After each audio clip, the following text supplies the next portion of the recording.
I'm Jessica Cox, and I'm on an episode of Small Talk.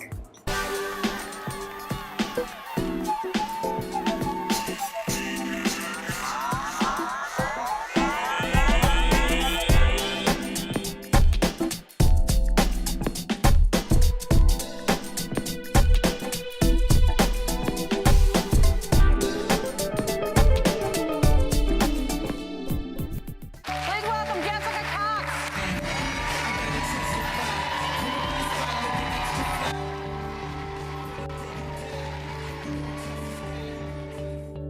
Jessica Cox is the first woman to fly a plane without arms, and she tells us why she decided to offer this honor to the leader of the Catholic Church. She says her medal bears witness to the value of life in every condition, and she wanted the leader of the Catholic Church to have it. She was giving thanks for being blessed. This medal, I couldn't have received it just by mere human ability. It was really from above. Everything was a challenge. The basic challenge of learning how to put on my headset, learning how to buckle my seatbelt, and probably the greatest challenge was learning to land the plane safely. But I think the greater the challenge, the greater appreciation you have when you've accomplished it.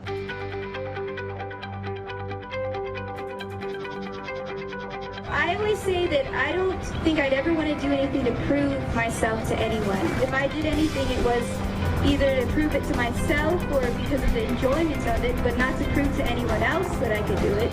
I live my life saying that, this is me. I'm not a victim of anything, and, I can do whatever I want to do. And my mom told me that I can do whatever I want to do.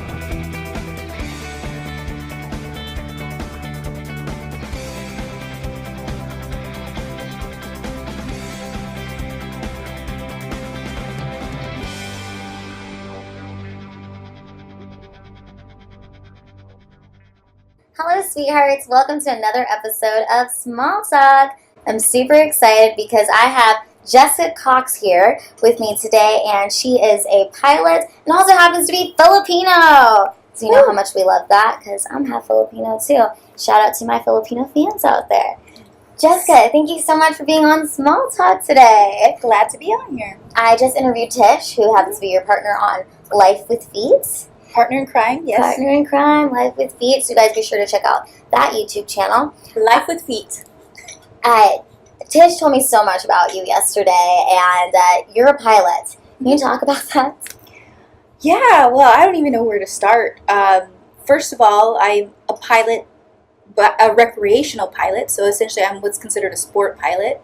And I think the big question is, how do I fly a plane without arms? Well, I fly with my feet, just like our YouTube channel, Life with Feet. I fly with the controls and a normal airplane, not a specially built airplane. This is just a standard air coupe airplane. And I learned to do it with some amazing instructors and some wonderful people in the aviation community that helped me get to that point. And I'm actually certified as the only pilot in the world to fly an airplane with her feet. It is amazing. And it's true, anything is possible. Okay, first of all, I have to say, I love your Coach shoes. Oh, thanks. I wasn't sure if they were going to match my outfit today, but I figured. No, they match. They're perfect. Okay, they're so cute. And your little anklet is adorable. Oh, there's a story behind the anklet. I got to show it. Yes. So, Tish and I are very different. Tisha, the co-host of Life with Feet. But for me, this is not just an ordinary anklet. This is a wedding anklet. Mm-hmm. So my husband came up with the idea, because I do not like toe rings, to use a wedding anklet. And that was our unique spin in our wedding. He proposed to me with a wedding engagement anklet, and then on the wedding day, I put a ring on his finger, and then he put an anklet on my ankle. Oh, that's so sweet. It was a nice little unique part of our wedding. How long have you been married? 6.5 years. So, yeah. How did you meet your husband? Both Patrick and I, we actually practiced Taekwondo. We met through Taekwondo. That's right. Yeah. You have a black belt in Taekwondo? Mm-hmm. Oh my gosh, that's incredible. How long have you been doing Taekwondo? I've been doing Taekwondo since I was 10. I got my first black belt at the age of 14. And then off and on through the years, I pursued it. And now am at the level of 3rd degree black belt in Taekwondo. I'm midterming this month for my 4th degree. Oh my gosh, it's amazing. And you met your husband doing? And I met him because he, at the time, was a 4th degree black belt. I was a 1st degree, and I went to a school to kind of get some more practice in. And there he was teaching. Was it love first sight? No. It wasn't. It was actually, he thought I was being rude because he thought I was concealing my arms in my shirt. Which happens on occasion for armless people on occasion. People just are in such disbelief that someone could actually be alive without arms. They think that we have our arms tucked in our shirt or behind our back, which I don't know how that's possible to be hiding your arms for that long period of time, but some people are not convinced that we really don't have arms. It's really funny. Hey, you're a motivational speaker. Mm-hmm. How long have you been doing that? I have been speaking for 13 years, 23 countries. I just got back from Milan, Italy yesterday, and it's been a whirlwind, but it has been a true blessing. That's amazing. When you first got into motivational speaking, what inspired you to do that? Well, I really highly recommend for anyone who's interested in motivational speaking, there is no competition. The world needs as much hope and inspiration out there, considering how much negativity, we see on a regular basis. I actually decided to speak when I first was invited to speak to a young group of students in 7th grade. I was at the time a sophomore. They were 7th grade students, and I was sharing my life, and they were really inspired by just my everyday life. And I thought, well, maybe I could consider this an occupation. And I went to college to become a doctor, but I changed my major. And I said, well, why not do psychology? And that aligned so well with the career in speaking. And so straight out of college, I went straight to the profession. I've been speaking now, like I said, 13 years. 13 years, 23 countries. Eric, you have a psychology degree. That's awesome. Yeah, psych is fun. I know that he appreciates that. Where is the most exciting country you've been to? What's interesting is my unique profession allows me to see how people with disabilities are treated in other countries. And it really makes me feel blessed, and I recognize that the fact that I was born in the United States with a disability has given me so many advantages. If I was born anywhere else in a developing nation, I may not have been able to go to school. I would have definitely not been able to fly an airplane, and probably not go to college or have my own job.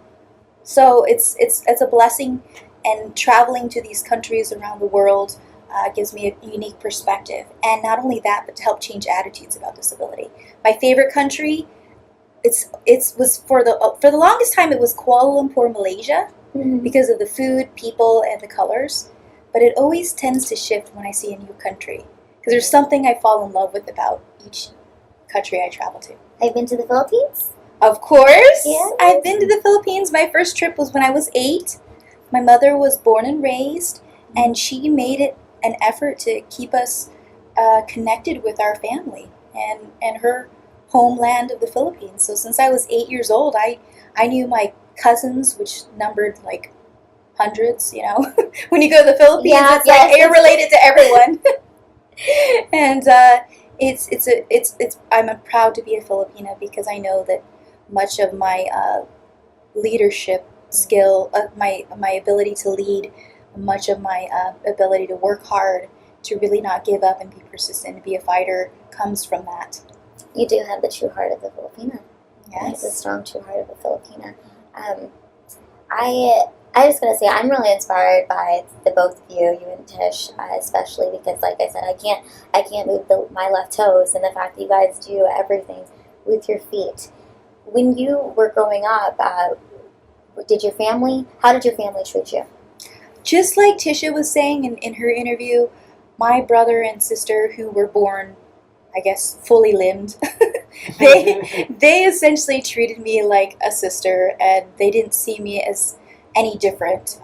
In fact, for a while there, my brother even resented me for a little bit for all the attention I got, But you're just like typical siblings.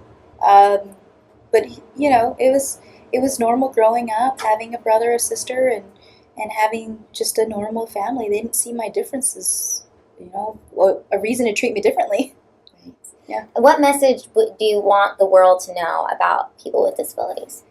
Well, I think this is phenomenal what you're doing and getting the word out. And that's why it always brings a smile to my face, knowing that there's another strong woman out there getting the message out about disability, but more importantly about ability, and the fact that disability doesn't define a person.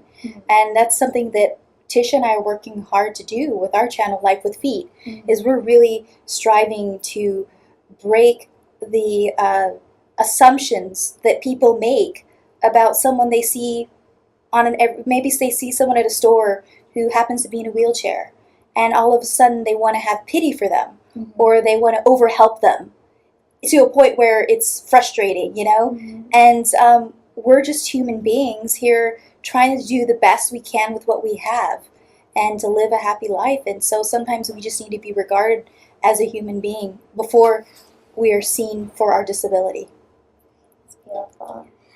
I'm really touched by the both of you guys, and I'm so grateful and I'm so appreciative that you came on Small Talk today. It really means a lot to me. And oh, sorry, I don't want to be emotional. Okay. It's beautiful to be emotional. It's good.